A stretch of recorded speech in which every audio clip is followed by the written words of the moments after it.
No Man's Sky is a perfect example of how terrible launch can be turned off into something great. All you need to do is just support your project.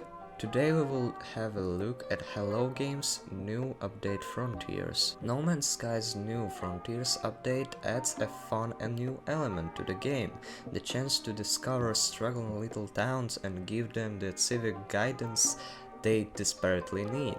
Released in early September with the 3.6 patch, Frontiers doesn't radically transform the space exploration game, but it adds a nice layer of texture to your usual rounds of exploring planets, completing quests and fighting sentinels. There is just one problem: I want to be friends with my townsfolks, and No Man's Sky can't quite let me do that. Once I found my feet, I get to start managing my settlements. I have to track my charge's happiness and safety, and make economic decisions about the future of the town. Do I build a nice shopping district or a weapons manufacturing factory? It's fun to watch the town slowly expand from a teeny tiny wreck to a sprawling metropolis with a spaceport and a thriving economy. My settlements are a cool place to vibe and take pictures, so I'm glad to visit them.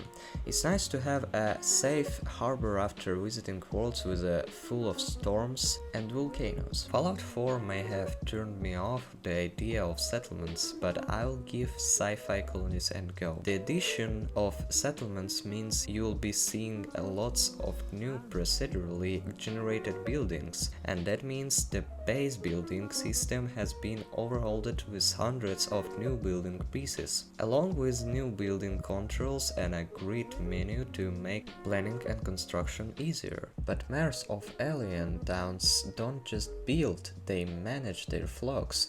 Citizens will look to you to help solve their problems, make important decisions, keep them safely below sentinel radars, and help defend against drone attacks. The issue is that everyone living there sucks.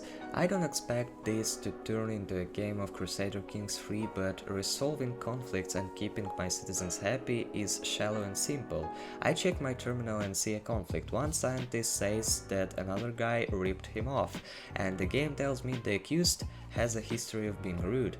I gotta make a call here, and there's not a lot of data to work with. I want to talk with this suspected thief and ask him some questions, or compensate the scientist out of my own pocket, but those options aren't available. Instead, I'm herding the cats here and making a simple choice to blame someone so I can get them both out of my hair. If players earn the respect of settlement citizens, they can become overseers.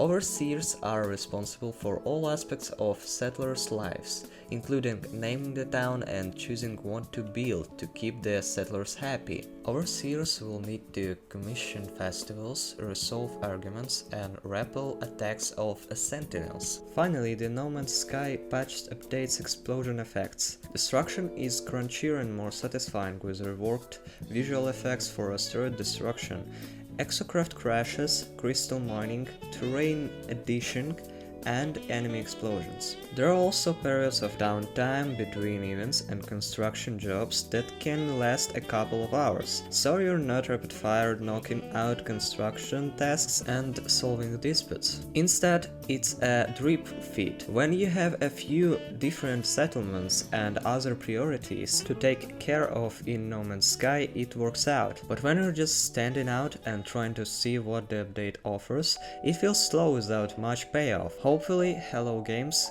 continue to build on these systems, and I can have a town full of friends. Frontiers looks like another impressive free update for a game whose launch was rocky, to say the very least. But over the past 5 years, Hello Games has turned No Man's Sky into an experience that arguably exceeds anything its developers promised prior to its release. No wonder it now has such a dedicated following.